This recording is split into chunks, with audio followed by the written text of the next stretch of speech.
Shalom Bapak Ibu Saudara yang terkasih di dalam Tuhan. Puji syukur kepada Tuhan.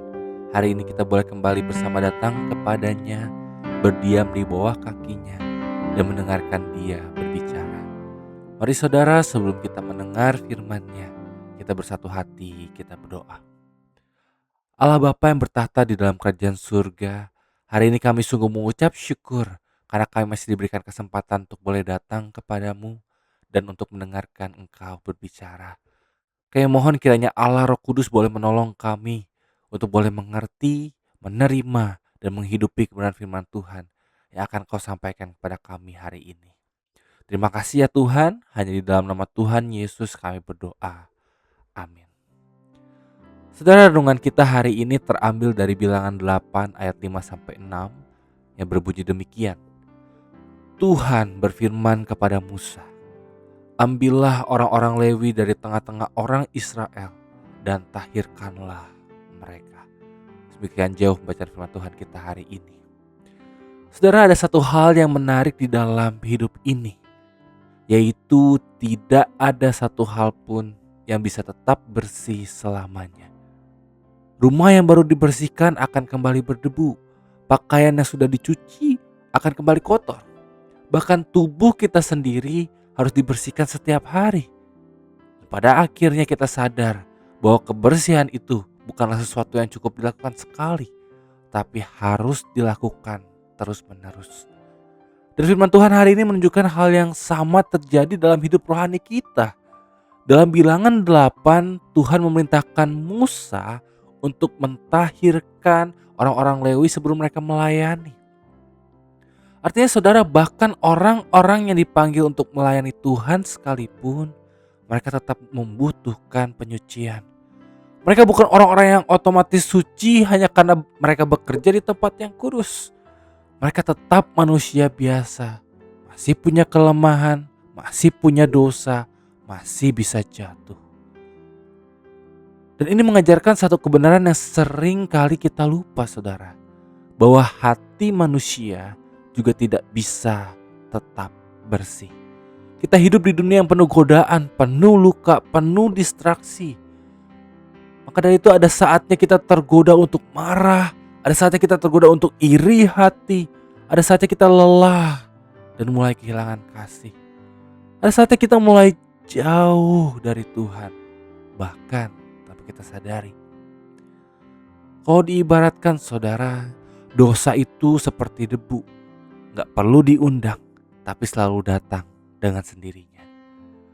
Tapi saudara, yang sangat menyentuh di dalam Bilangan 8 ini adalah Tuhan tidak menunggu sampai manusia sempurna baru dipakainya, tapi Tuhan menyediakan jalan penyucian. Kita lihat di dalam Perjanjian Lama, penyucian itu dilakukan berulang kali lewat korban. Karena manusia terus jatuh, maka pengorbanan pun terus diulang.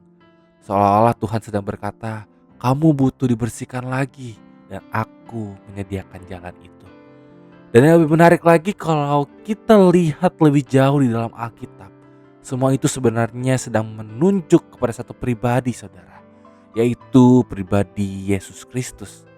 Firman Tuhan mengingatkan kita bahwa para imam Perjanjian Lama membutuhkan penyucian karena mereka juga berdosa. Tapi Yesus datang sebagai imam besar yang sempurna. Dia satu-satunya imam yang tidak membutuhkan penyucian. Dia tidak berdosa, dia tidak perlu dibersihkan. Dan justru karena itu dia sanggup membersihkan kita. Dia bukan hanya mempersembahkan korban saudara, dia adalah korban itu sendiri. Inilah Injil yang begitu indah, yaitu kita disucikan bukan karena kita hebat menjaga diri, tapi karena Yesus sudah mencurahkan darahnya untuk membasuh kita. Saudara, mungkin hari ini ada dari kita yang sedang merasa gagal. Mungkin kita sedang merasa hati kita kotor, mungkin kita sedang merasa tidak layak. Tapi dengarlah kabar baik Injil ini.